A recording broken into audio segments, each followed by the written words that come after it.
day 37 of reviewing every book I've read in 2025 until I catch up. Today's book is One Day Everyone Will Have Always Been Against This by Omar El-Akkad.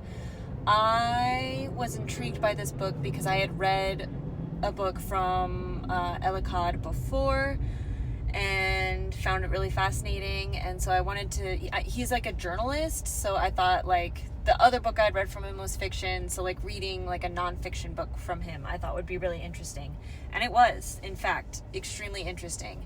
This is kind of his response to, I think a lot of things, but I think specifically the genocide of Palestinians, and basically saying you can want to be on the right side of history, but you should also want to be on the right side of the present and actively working toward making the present better. It's a very angry book. It's very good. I actually do highly recommend it.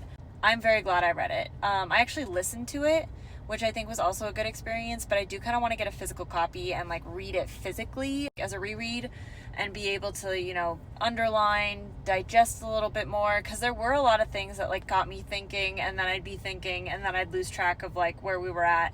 But I just found it very, very fascinating, and like especially his take as like an Egyptian American living, you know, or no, I guess Egyptian Canadian. I think he's Egyptian Canadian, but now lives in America, I think. Ooh, I might be messing this up, but very much recommend. I thoroughly enjoyed this book. So I think those are all my thoughts. Okay, thanks, bye.